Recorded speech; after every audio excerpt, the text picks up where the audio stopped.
ada-ada aja. Nah, di saat yang bersamaan setelah dia terbangun itu, Sinta langsung kebelet pipis. Dan ketika dia mencoba bangun untuk pergi ke kamar mandi, Wak, disitulah Sinta dibuat terkejut gegara ternyata dari tadi darah segar sudah mengalir. Tidak ada tanda-tanda keguguran ataupun juga kematian janin. Tapi bayimu nggak ada.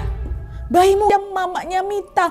Apa nggak langsung pertama nih? Singkat cerita pada tahun 2015, Wak, Mbak Sinta ini dinyatakan hamil lagi. Dan nggak don dia, Wak. Tapi mau kayak gimana lagi? Memang betulan hilang Nadia katanya. Mau tidak mau Sinta tetap berusaha untuk tegar dan melanjutkan hidupnya seperti biasa. Aku udah nggak bisa ngapa-ngapain lagi Nadia. Udah hilang bayi itu. Berlanjut lagi, Wak. Ya, berlanjut 2 tahun kemudian di tahun 2017.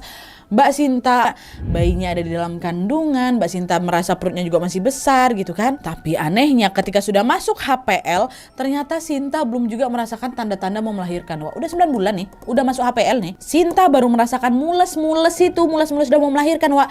Waktu kandungannya masuk usia 11 bulan. Dan saat itulah Sinta mengira kamu dirawat dan dididik dengan sangat baik karena nantinya mereka akan jadi penerus kerajaan itu. Tenang saja anakku, bahkan putri sudah tiba waktunya nanti kamu pasti akan bertemu dengan mereka. Saat ini kamu cukup doakan saja mereka, ridhoi langkah mereka. Dan perlu kamu tahu cucuku, keinginanmu untuk menyusui mereka sebenarnya sudah kamu lakukan sejak awal dari anak pertama kamu hingga anak ketiga kamu. Tapak aja yang muncul, tak satu, tak dua, nginjak tepung terigu tuh.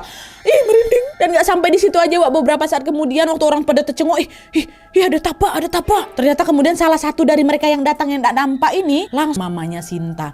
Aduh, aku harus ngikut mereka nih. Tapi selama bertahun-tahun kemudian hidupnya Mama Sinta bebe aja, Wak, aman-aman aja nih. Gak ada diambil-ambil kayak gitu tuh, tidak. Hingga akhirnya ketika Mama Sinta punya anak which is Sinta ini, secara mengejutkan Sintalah yang mengalami kejadian janggal itu, dimana ketiga anaknya si nenek Haji tentang cerita yang diceritakan sama mamanya. Setiap hari Sinta mulai berdoa lagi agar kelak dia bisa dipertemukan dengan ketiga anaknya ini walau bagaimanapun caranya. Singkat cerita, Wak, betul beberapa tahun kemudian Tuhan akhirnya mengabulkan doa Sinta, di mana pada saat itu tiba-tiba saja Sinta. Oke, Wak, itu jadi kisah tentang keluarga goib yang dialami Sinta dan Mita. Epic kali kan, Wak. Mita punya Sinta ini beruntung karena keluarga mereka di alam sana tuh dirawat langsung sama keluarga kerajaan itu. Tapi nggak tahu nanti kalau misalnya kalian sendiri yang ngalamin ya, udah didengar aja, disimpan aja di sini. Wak hanya ingin berbagi cerita, kita dengar. Ambil yang baik, buang yang buruk. Sesimpel itu aja, Wak, ya. Dan sekali lagi untuk kisah Putri Junjung Buh ini, aku juga mau menekankan bahwa kisah tersebut memang ada dan juga menjadi cerita rakyat bagi masyarakat Kalimantan Selatan, Wak. Jadi